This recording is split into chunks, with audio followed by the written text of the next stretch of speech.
concours national d'éloquence ISEFAC Bachelor, c'est 880 étudiants, 440 orateurs. C'est d'être à l'aise en prise de parole en public, c'est de l'art de savoir persuader et convaincre la personne qu'on a en face.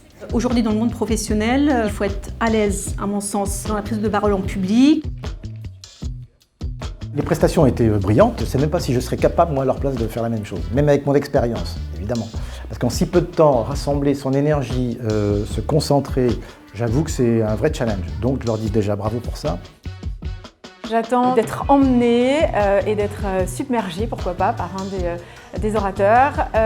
Et puis avoir un réel fond, de l'épaisseur dans la réponse, avoir des vrais arguments. Ce challenge est un atout dans la formation des étudiants parce qu'il les oblige à maîtriser donc leur éloquence, ce qui veut dire par là la voix, le corps, le regard, comment on arrive à attirer l'attention des gens.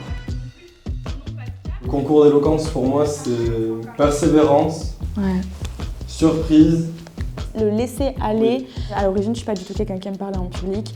Ça me met hyper mal à l'aise. Et en fait, un jour, justement la première fois qu'on s'est entraîné, il m'a dit tu tentes le tout pour le tout. Et je me suis dit à moi-même le tout pour le tout. Et au final, j'ai découvert des phases de moi que je n'aurais jamais cru découvrir. Et je pense qu'il y a beaucoup de gens qui sont dans le même cas. On se doit de revenir à ce que Coco Chanel disait.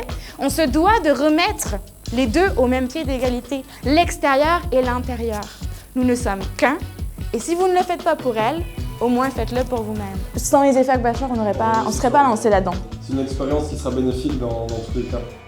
Je donnerais comme conseil de vraiment s'amuser, se laisser aller et ne pas penser au regard des autres.